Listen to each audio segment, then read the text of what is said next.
안녕하세요. 드라마 터는 기자의 신상민입니다. 이번에 다룰 드라마는 악의 마음을 읽는 자들입니다. 악의 마음을 읽는 자들은 국내 1호 프로파일러 권일용 교수의 동명 논픽션 에세이를 원작으로 하고 있습니다. 드라마는 대한민국을 공포에 빠뜨린 동기 없는 살인이 급증하던 시절, 악의 정점에 선 이들의 마음속을 치열하게 들여다봐야 했던 최초의 프로파일러의 이야기를 담고 있습니다. 프로파일러는 일반적 수사 기법으로 해결하기 힘든 연쇄살인 사건 수사 등에 투입돼 용의자의 성격, 행동 유형 등을 분석하고 도주 경로나 은시처 등을 추정하는 역할을 합니다. 지금은 너무나 익숙한 용어이지만 2000년대만 하더라도 낯선 용어였습니다. 드라마에서는 이러한 상황을 잘 보여줍니다. 국영수는 FBI처럼 수사에 프로파일러를 도입해야 한다고 주장을 합니다. 하지만 기동수사대 백준식 형사과장은 이제 수사를 하려면 파일럿 자격증 같은 것도 따야 하냐고 묻습니다. 하지만 국내에 처음 프로파일러가 소개된 것은 1991년이었습니다. FBI 신입 요원과 연쇄살인범의 두뇌 게임을 다룬 영화 양들의 침묵으로 인해 일반인들에게 프로파일러가 알려지기 시작했습니다. 하지만 프로파일링 수사 기법이 사용된 건 영화가 개봉한 지 9년이 지난 2000년 서울지방경찰청이 형사과 과학수사계에 범죄행동분석팀을 설치하면서부터입니다. 드라마는 장르물 마니아 사이에서도 호평을 받았습니다.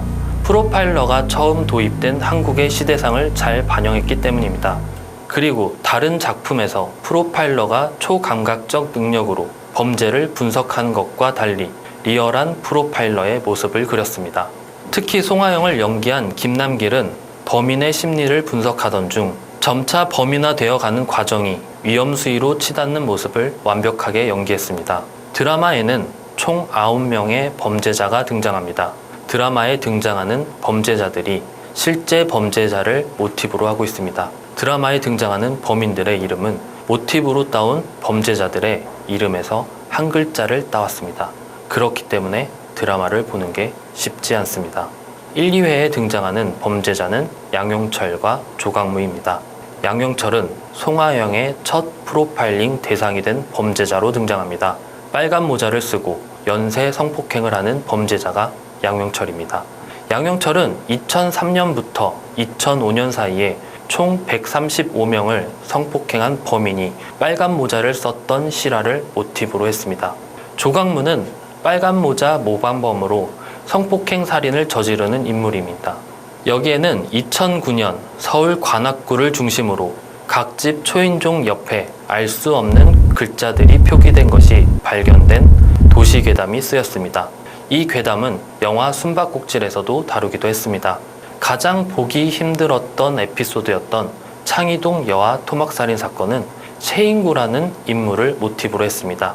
2001년 발생한 송정동 여아 토막살인 사건은 주택가 골목에서 폐지를 줍던 60대가 등산용 배낭에서 검은 비닐봉지에 들어있는 사체를 발견하면서 본격적으로 알려졌습니다. 냉동 상태였던 사체, 등 쪽에 요철 문양이 S사의 구형 냉장고라는 사실도 드라마와 같습니다. 조현길이 여아 강제추행으로 실형을 선고받은 사실, 손가락 2개가 절단된 상태 등도 실제 사건과 동일합니다. 이 에피소드가 더 안타까웠던 건 에피소드 말미에 피해자 가족이 아이의 영상을 어두운 방 안에서 보고 있는 장면 때문이었습니다. 영상 속 아이는 엄마와 아빠 중 누가 더 좋냐고 묻는 엄마의 질문에 둘 다라고 대답을 합니다. 그런 아이에게 엄마는 엄마도 사랑한다고 이야기를 합니다.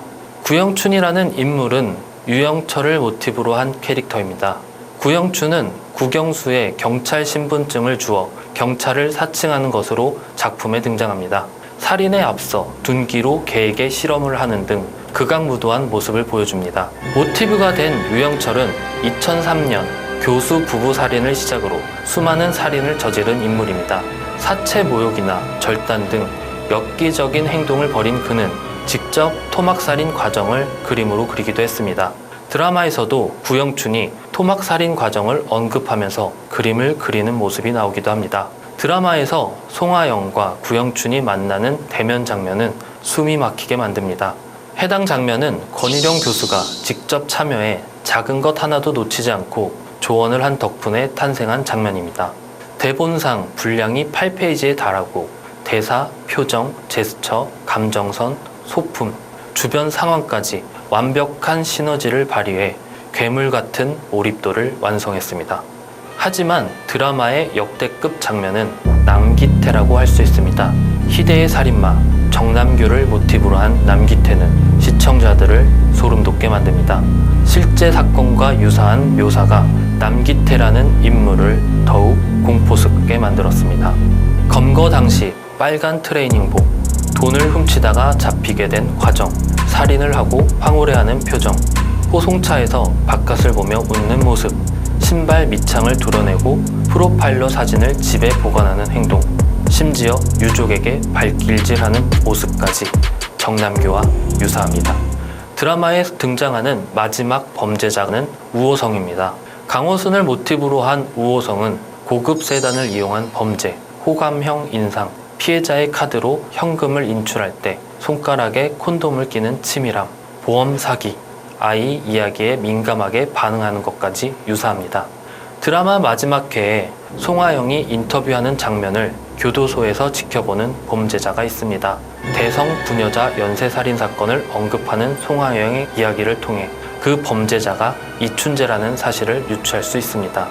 이 외에도 내연녀 토막살인 사건을 모티브로 한 장득호, 고창살인 사건의 김혜선을 모티브로 한 황대선 등도 있습니다. 제가 스릴러를 좋아하는 편임에도 악의 마음을 읽는 자들은 보기가 쉽지 않았습니다. 아무래도 등장하는 범죄자들을 보다 보면 실제 범인을 떠올릴 수밖에 없었습니다. 그리고 극중 송하영이 남기태와 면담을 한 뒤 멘탈이 완전히 나가버리는 모습이 등장합니다. 인간 같지 않은 이들을 매번 마주해야 하는 프로파일러들의 고충이 느껴지는 작품이었습니다. 지금까지 드라마터는 기자였습니다.